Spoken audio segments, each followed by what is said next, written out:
Hi, next question Odana. Madam, I have studied Kannada as second language in 10th standard. Should I still write compulsory Kannada for the upcoming KEA 708? Please clarify.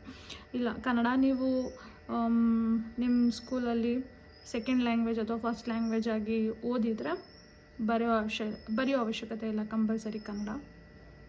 ಓಕೆನಾ? Answer ಸಿಕ್ತು ಅನಿಸುತ್ತೆ.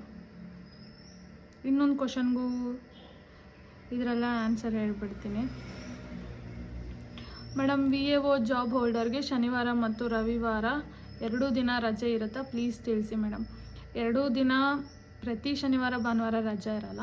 Second Saturday, fourth Saturday, ಇನ್ನೆಲ್ಲ ಭಾನುವಾರನೂ ರಜೆ ಇರುತ್ತೆ. Second Saturday, fourth Saturday ರಜೆ ಇರುತ್ತೆ. ಓಕೆನಾ madam? Telegram group link video ಮಾಡಿ ಹಾಕಿ ಮೇಡಮ್. ನನ್ನ ಹತ್ರ ಟೆಲಿಗ್ರಾಮ್ ಲಿಂಕ್ ಎಲ್ಲ ನಾನು ಯಾವುದು ಕ್ರಿಯೇಟ್ ಮಾಡಿಲ್ಲ, ಜಸ್ಟ್ ಯೂಟ್ಯೂಬ್ ಒಂದಿದೆ. ಸೊ ಯೂಟ್ಯೂಬಲ್ಲಿ ಇದು ಮಾಡ್ತೀನಿ. ಫ್ಯೂಚರಲ್ಲಿ ಏನಾದರೂ ಮಾಡಬೇಕು ಅನಿಸಿದ್ರೆ ಅಫ್ಕೋರ್ಸ್ ಟೆಲಿಗ್ರಾಮ್ ಲಿಂಕ್ ಬಗ್ಗೆ ಹೇಳ್ತೀನಿ. ಮೇಡಮ್, ಯಾವ್ಯಾವ ಸಬ್ಜೆಕ್ಟ್ ಓದಬೇಕು ಅಂತ ಒಂದು ವೀಡಿಯೋ ಮಾಡಿ ಮ್ಯಾಮ್. ಓಕೆ, ಯಾವ್ಯಾವ ಸಬ್ಜೆಕ್ಟ್ ಓದಬೇಕು? ಅಫ್ಕೋರ್ಸ್ ಆಲ್ ಕೋರ್ ಸಬ್ಜೆಕ್ಟ್ಸ್ಗಳು. History, economics, political science, polity, science ಬೇಕು.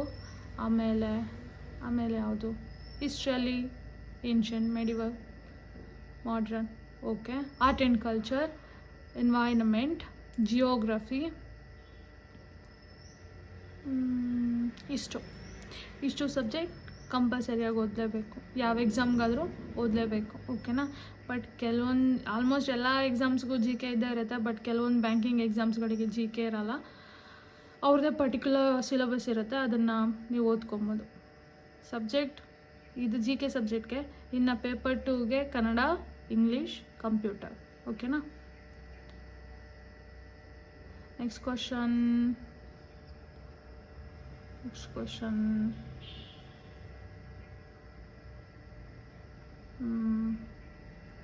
ಸರ್ಕಾರಿ ಜಾಬ್ ಲಾಭಗಳು ಅಂದರೆ ಇದೆ, ಫುಲ್ ಜಾಲಿ ಸೂಪರ್. ಅದೆಲ್ಲ ಏನೂ ಇಲ್ಲ.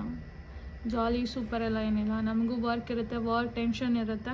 ಫ್ರೀಯಾಗೆಲ್ಲ ಇರ್ತೀವಿ ಅಂದರೆ ಊಟದ ಟೈಮಲ್ಲಿ ಒಂದು ಸ್ವಲ್ಪ ಫ್ರೀ ಆಗಿರ್ತೀವಿ, ಬಿಟ್ಟರೆ ಬೇರೆ ಎಲ್ಲ ಟೈಮಲ್ಲೂ ಕೆಲಸ ಇರುತ್ತೆ. ಫ್ರೀಯಾಗಿರ್ತೀವಿ, ಜಾಲಿಯಾಗಿರ್ತೀವಿ ಅನ್ನೋದೆಲ್ಲ ಯಾವ ಜಾಬಲ್ಲೂ ಇಲ್ಲ. ಎಲ್ಲರೂ ಮುಂಚೆ ಸ್ಟಾರ್ಟಿಂಗ್ ಬರೋದಕ್ಕಿಂತ ಮುಂಚೆ ಹಂಗೆ ಅಂದ್ಕೊತಾರೆ, ಬಟ್ ಅದು ಹಾಗಿಲ್ಲ. ಓಕೆನಾ? ಅಷ್ಟೇ. ಬಾಯ್.